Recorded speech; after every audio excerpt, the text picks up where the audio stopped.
귀한 찬양 감사드립니다. 한 주간 평안하셨습니까? 저는 좀 평안하지가 못했습니다.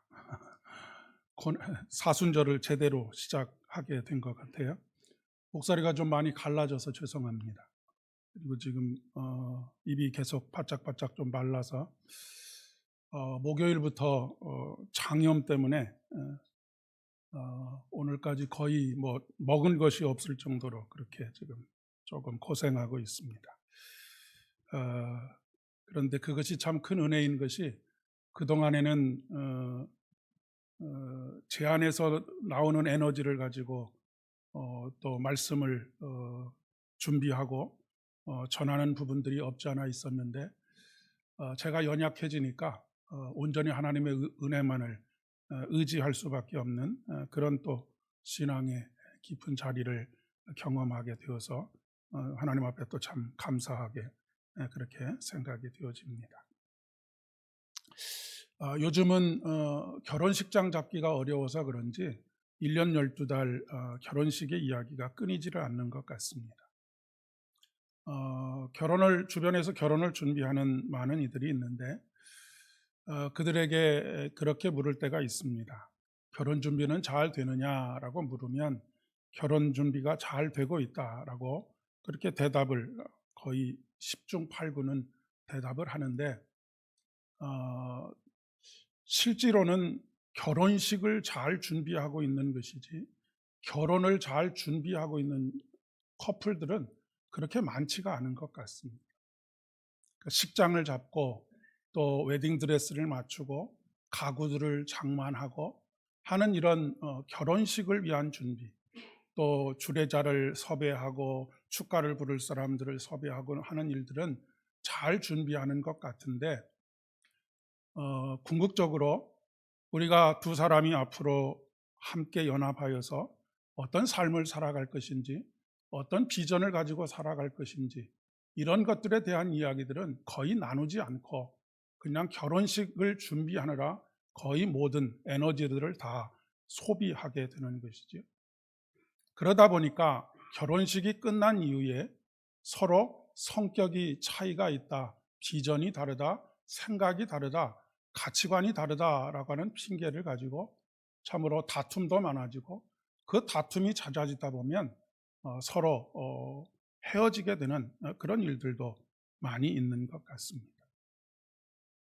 그러니까 우리가 결혼을 준비한다라고 하는 것은 단순히 그런 결혼식과 또 살 집을 마련하는 것 그런 것이 아니고 정말로 두 사람이 한 몸을 이루어서 어떻게 앞으로 살아가야 할지를 생각하게 되고 그 가치관을 함께 나누게 될 때에 그 비전에 맞는 집도 구하게 될 것이고 그 비전에 맞게 가구들도 준비하게 될 것이고 결혼식을 성대하게 치르기보다는 우리의 비전에 맞추어서 작은 결혼식을 하더라도 그 결혼식을 통해서 우리가 밟아나가야 할 한 걸음 한 걸음, 한 계단 한 계단들을 밟아가겠다라고 그렇게 준비가 되어지지 않겠는가라고 하는 것이죠. 집을 먼저 지어놓고 거기에 우리 자신을 꿰어 맞추는 것이 아니라는 것입니다. 우리가 어떤 그릇을 구매를 할 때에는 어떤 용도로 그 그릇을 사용하겠다라고 생각하고 그 그릇을 구매하지 않습니까? 마찬가지로 결혼식도 마찬가지라고 생각을 합니다. 왜 갑자기 결혼 이야기를 하느냐면 우리가 사순절과 부활절을 생각할 때에도 똑같은 원리가 적용이 되기 때문에 그렇습니다. 여러분 사순절 하면 가장 먼저 여러분의 머릿속에 떠오르는 이미지가 어떤 이미지인지 모르겠습니다. 아마도 십자가, 고난, 절제, 금식 이런 단어들이 떠오르지 않을까 싶습니다. 그런데 매년 우리가 맞이하는 사순절이기에 어느덧 마음이 무뎌진 분들도 혹 계실 것 같습니다. 하지만 아직도 그래도 사순절이면 조금 엄숙해야 될 것 같고 웃으면 안 될 것 같고 금식하고 절제하는 것들을 한두 가지 정도는 실천해야 될 것 같은 그런 부담감을 여전히 느끼고 계시는 분도 계실 것 같습니다. 사순절은 준비하는 기간입니다. 특별히 사순절의 출발은 고대 교회에서 이제 기독교가 국교로 공인된 이후에 물밀듯이 이제 개종을 하게 된 것이죠. 국교가 되었으니 모든 사람들이 다 기독교인이 됐는데, 기독교인이 됐다고 해서 그가 예수를 믿는 것이 아니니까 이 사순절 기간들을 통해서 어떻게 하면 새신자들이 올바른 예수 그리스도에 대한 믿음의 고백을 가질 수 있을지, 그 믿음의 고백을 할 수 있을지를 훈련하는 기간으로부터 출발이 되었던 것입니다. 그런데 이것이 전체적으로 모든 성도들에게 자신을 단련하고 자신의 신앙의 그 어떤 틀을 만들어가는 그런 과정으로 만들어지게 된 것이죠. 근데 준비 기간이라고 하는 것은 본 게임을 위한 준비 기간입니다. 준비 기간 자체가 의미가 있는 것은 아닌 것이지요. 우리가 항상 새신자로 있기 위해서 예수를 믿는 것은 아니지 않습니까? 새신자를 벗어나서 더 성숙한 믿음을 가진 사람으로 그렇게 살기 위해서 우리가 이 새신자로서의 훈련을 하는 것과 마찬가지입니다. 운동선수가 열심히 훈련을 하는 이유가 무엇입니까? 실제 게임에서 승리하기 위함입니다. 그런데 훈련에서는 정말로 열심히 자식의 모든 것을 다 쏟아부어서 훈련을 했는데 본 게임에서 한 게임도 뛸 수 없는 상황이 된다고 한다면 그것처럼 애통한 일이 어디 있겠는가라고 하는 생각입니다. 사순절이 그렇습니다. 본래 사순절은 예수님께서 광야에서 40일 동안 금식하신 후에 사단의 유혹을 이겨내고 공생애를 준비했던 것과 같이 우리들도 성도로서, 예수 그리스도를 믿는 성도로서 그런 훈련을 함으로 우리가 우리에게 준비되어진 공생애의 삶, 예수 그리스도와 함께하는 삶, 하나님과 함께 동행하는 삶을 살고자 하는 그런 동기로 사순절을 지키는 것입니다. 그러니까 훈련 그 자체가 목적이 아니라는 그런 말씀입니다. 그 훈련을 통해서 우리가 얻어야 할 것이 있는데 그것이 무엇이냐면 바로 부활이고 생명이며 평화이고 희망, 이런 것들입니다. 이것이 항상 우리가 지향해야 할 신앙의 지향점이라고 그렇게 이야기할 수 있습니다. 사순절 동안에 우리 신앙의 모든 초점이 바로 여기 맞춰져야 한다라고 하는 것입니다. 십자가도 좋고 고난도 좋고 금식도 좋고 절제도 좋지만 이 십자가와 고난과 금식과 절제가 어디를 향해 있어야 하느냐라고 하는 것입니다. 그리고 그것과 어떻게 연결을 맺고 우리가 그런 일들을 훈련해 가느냐 하는 것이 참 중요한 것이라는 말씀입니다. 우리가 사순절 기간 동안 십자가의 고난을 묵상하면서 한순간도 놓치지 말아야 할 것이 부활하신 예수 그리스도입니다. 사실 기독교 신앙의 핵심은 부활하신 예수 그리스도에게 있습니다. 그런데 사실 우리가 교회의 여러 가지 절기들이 있지만 교회의 여러 가지 절기들 중에서 가장 떠들썩하고 가장 화려하게 지키는 절기가 성탄절이 아닌가 싶습니다. 물론 이 땅에 오신 예수 그리스도의 탄생을 기념하는 것도 중요하지만 초대 교회의 핵심은 부활 신앙으로부터 있습니다. 우리의 부활의 첫 열매가 되셔서 우리도 함께 예수 그리스도의 부활을 살아갈 수 있도록 하고 영생을 얻게 하신 그 부활하신 예수 그리스도로부터 우리 신앙이 출발하고 있다라고 하는 그런 이야기입니다. 그런데 우리의 신앙이 이것과 연결되지 않으면 십자가와 고난과 절제, 이런 것들은 그냥 남의 눈치가 보여서 내가 조금 그래도 무엇인가 주님의 고난에 동참하고 있다라고 하는 마음의 만족을 위해서 하는 행위에 불과하게 될 수밖에 없다라고 하는 그런 이야기입니다. 어렸을 때 멋모르고 금식도 하고 이것저것 제가 하고 싶은 것을 사순절 기간 동안에는 하지 않겠다고 결심을 하고 그것을 지켜내기 위해서 애를 썼던 그런 기억들이 있습니다. 그리고 그것이 끝난 이후에 야, 내가 해냈다, 이런 성취감을 느끼기도 했습니다. 그러나 그때는 이것이 부활의 사건과 어떻게 연결되는지에 대해서는 무지했던 것 같아요.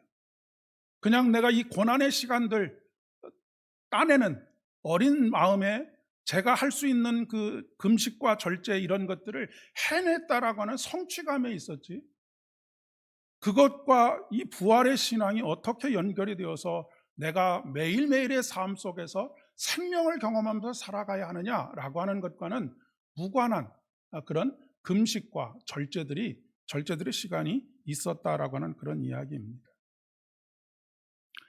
여러분, 희망이 포함되어 있지 않는 인간의 모든 행위는 무의미한 것들이 되고 맙니다.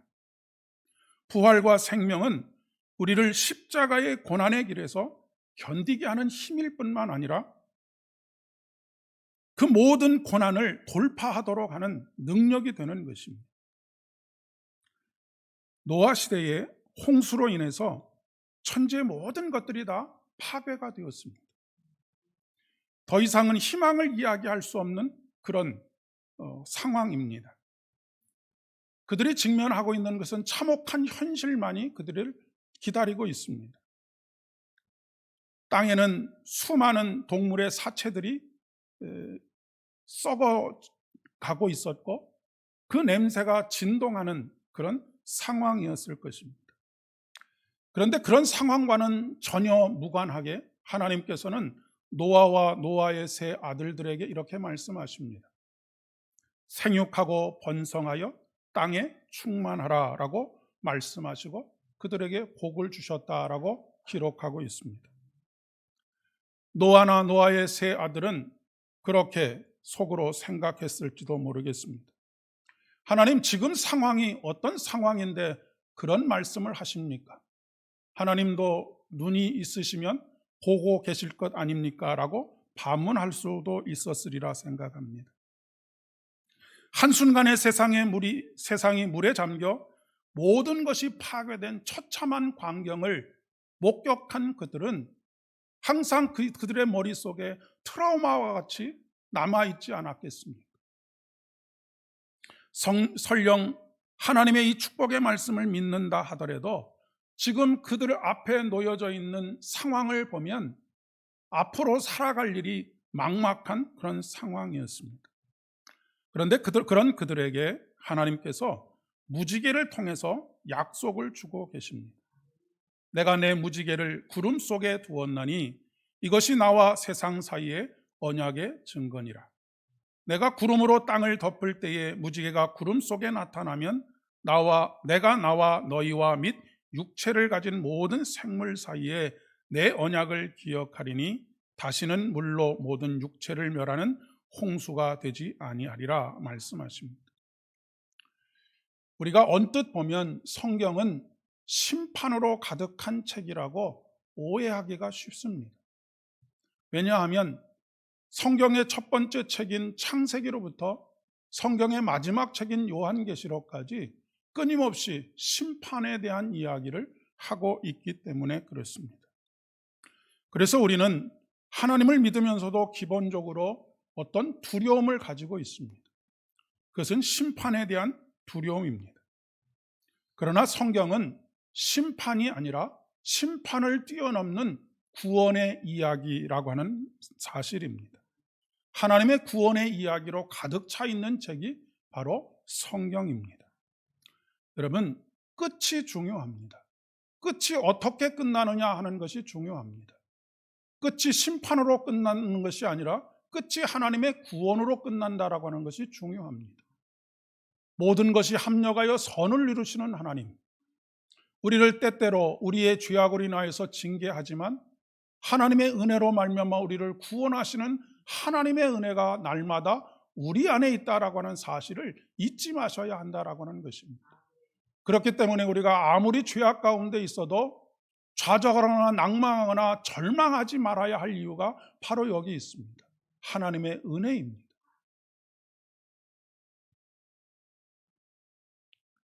성경은 하나님의 구원의 이야기를 복음, 즉 복된 소식이라고 그렇게 이야기를 합니다. 그렇기 때문에 우리는 사순절 하면 떠오르는 십자가, 고난, 절제, 금욕을 넘어서 그 끝에 자리하고 있는 생명의 이야기, 또한 부활의 이야기, 그 일들로 인해서 우리에게 이루신 평화의 이야기들을 볼 수 있어야 한다라고 하는 것입니다. 올해 사순절을 통해서도 여러분의 삶의 고단함 속에, 여러분의 삶의 낙심 속에 평안과 기쁨과 삶의 궁극적인 승리를 약속하신 하나님의 약속의 말씀을 믿고 더욱더 앞을 향하여 달려갈 수 있기를 진심으로 축복합니다. 예수님께서는 공생애를 시작하시기 전에 성령께서 예수님을 광야로 몰아내셨습니다. 여기서 말하는 광야는 황폐한 땅입니다. 홍수가 끝난 이후에 노아가 직면한 땅도 바로 그러한 땅이지요. 광야에 머무시면서 40일 동안 금식하신 후에 3가지 시험을 당하게 되셨습니다. 여러분, 광야는 어떤 것이냐면 언약의 말씀으로 극복하는 것입니다. 하나님께서 생육하고 번성하여 땅에 충만하라 말씀하신 그 말씀. 광야라고 하는 말은 히브리어로 미드바르라고 하는 단어를 사용합니다. 이 미드바르라고 하는 단어는 2개의 합성어로 되어져 있습니다. 처음에 맨 첫 글자인 미와 드바르라고 하는 말인데, 드바르라고 하는 말은 다바르라고 하는 말과 어원이 같습니다. 이 다바르라고 하는 말은 어떤 말이냐면 태초에 말씀이 계셨다라고 할 때 그 말씀입니다. 창조하신 말씀입니다. 하나님께서 말씀으로 세상을 창조하지 않으셨습니까? 땅을 창조하시고 모든 동물들을 창조하시고 모든 식물들을 창조하신 그 말씀이 바로 다바르입니다. 그러니까 그렇기 때문에 여기서 앞에 미라고 하는 것은 무엇으로부터, 그러니까 모든 것은 말씀으로부터 나온다라고 하는 것을 이야기하고 있는 것입니다.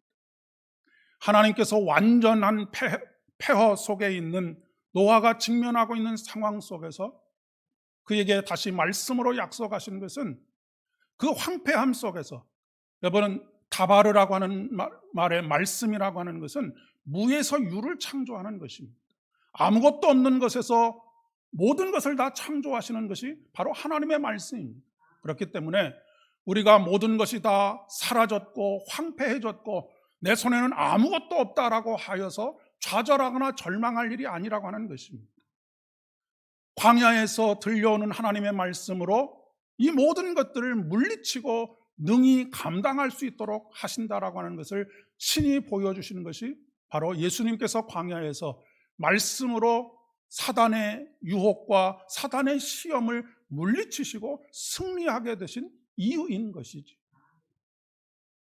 사단은 지금 40일 동안 굶주리신 예수 그리스도에게 돌로 떡을 만들라고 이야기를 하지요. 그러나 하나님께서는 돌로 떡이 아니라 아무것도 없는 것에서 우리에게 먹을 것을 주실 수 있는 분이 바로 하나님이시다라고 하는 것입니다. 그것을 가장 상징적으로 보여준 사건이 이스라엘 백성들에게 40년 동안 단 하루도 그치지 않고 그들에게 공급해 주신 만나라고 하는 이야기입니다.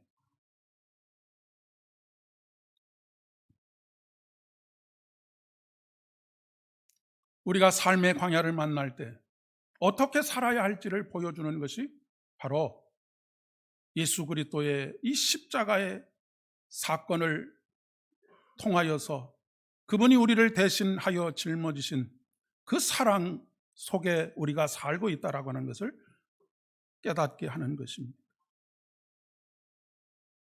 이러한 삶은 오늘날로 이야기하면 종말론적인 삶을 살아가는 것이라고 이야기를 할 수 있겠습니다. 하나님께서, 예수님께서 우리에게 다시 오시겠다고 약속하신 그 약속, 그리고 그 약속에 근거하여 다시 오고 계시는 그 놀라운 하나님의 임재와 현존을 말하는 것입니다. 오늘도 다가오고 계시는 소망의 주님을 통해 현실을 넉넉하게 견디는 것뿐만 아니라 승리의 노래를 부르도록 하시는 하나님의 은혜가 있는 것입니다. 우리는 우리의 삶에서 삶의 기초가 무너지는 그런 경험들을 할 때가 종종 있습니다. 더 이상 일어날 수 있는 희망이 없다라고 그렇게 느껴지는 순간들도 있지요. 모든 것을 다 놓아버리고 싶은 그런 순간들도 있습니다. 사업을 하시는 분들은 더더욱이 그러실 것이고, 자녀들의 문제 때문에 그런 분들도 계실 것이고, 인간관계의 어려움 때문에 그런 순간들을 경험하는 분들도 계실 것입니다. 그런데 이때 꼭 기억하실 것은 무지개를 통하여서 다시 희망을 이야기하신 우리 주님께서 하신 말씀을 기억하시기를 바랍니다. 그 말씀은 곧 광야에서 요단강에서 세례를 받고 물 위로 올라오시는 예수 그리스도를 향하여 하늘로부터 들려왔던 하나님의 말씀이기도 합니다. 이는 내 사랑하는 아들이라, 내 기뻐하는 자라. 모든 사람들이 나를 외면하고 모든 사람들이 나에게 손을 내밀지 않아도 끝까지 나에게 너는 내 사랑하는 아들과 딸이다, 내가 너를 기뻐한다라고 말씀하고 계십니다. 예수님께서는 때가 찼고 하나님의 나라가 가까이 왔으니 회개하고 복음을 믿으라라고 말씀하고 있습니다. 하나님의 나라가 가까이 왔다라고 하는 것은 이미 현실이 되었다라고 하는 말이기도 합니다. 우리는 그냥 하나님의 나라가 가까이 왔다고 하니까 저 멀리 있던 하나님의 나라가 조금 더 가까이 왔으려니라고 생각하지만, 하나님의 나라가 가까이 왔다라고 하는 것은 이미 우리 곁에 와 있다라고 하는 것을 말씀하시는 것입니다. 이것이 바로 이미 임하신 하나님의 나라이고, 또한 아직 오지 않은 하나님의 나라의 이 긴장관계 속에 있는 그런 영적인 세계를 말하는 것이지요.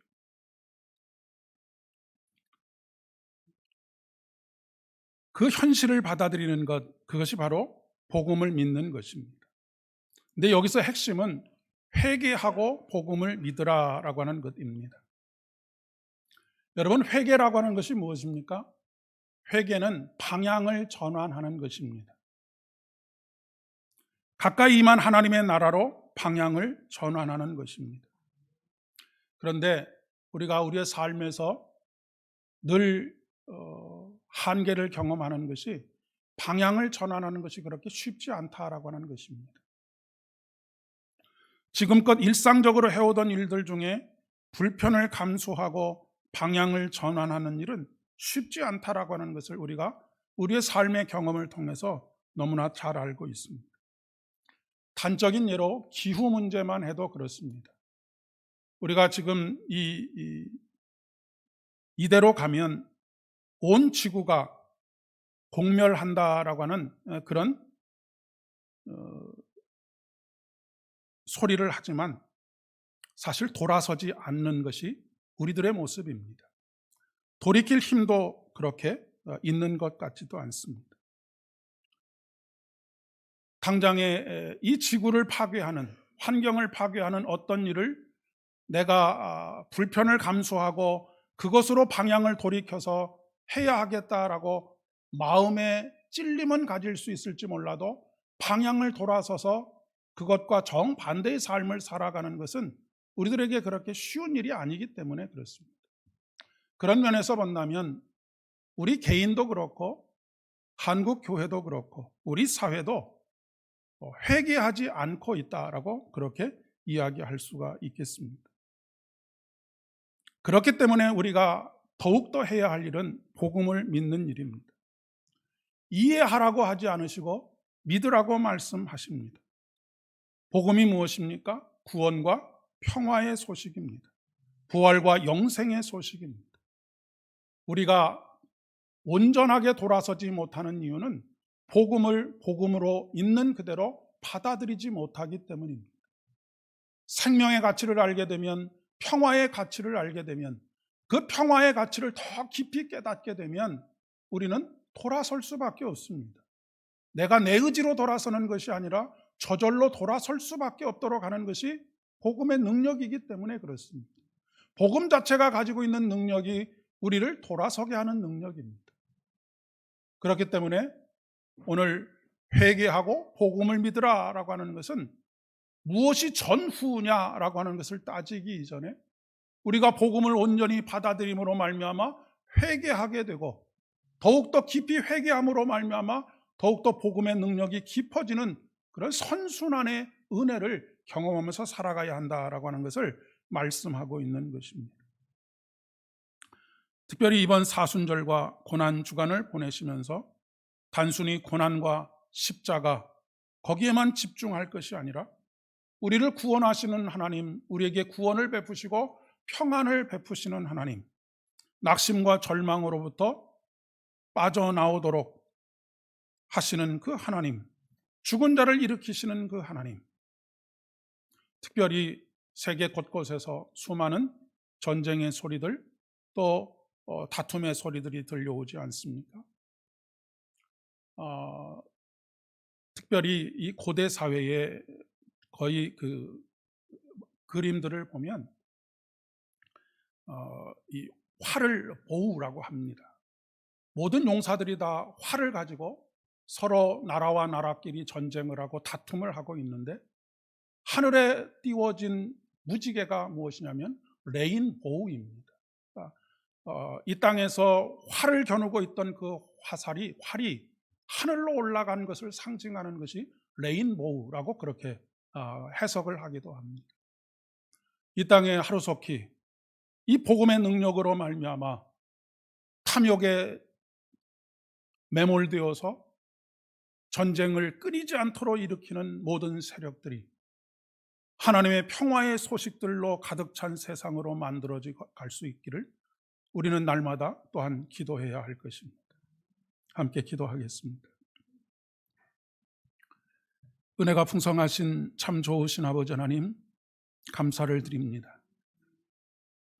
우리에게 사순절의 시간들을 허락하심으로 말미암아 주님의 고난에 동참하게 하시고 단순히 그 고난을 동참하는 것으로 끝나지 않게 하시고 그 십자가가 우리에게 선물로 주신 생명과 평안과 기쁨을 오늘 우리의 삶에서 누릴 수 있도록 은혜와 복을 허락하여 주신 것 진심으로 감사를 드립니다.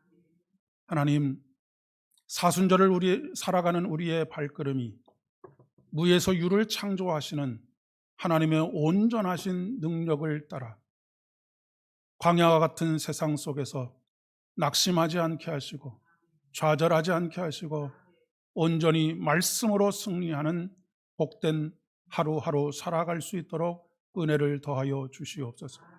예수님의 이름으로 기도드립니다.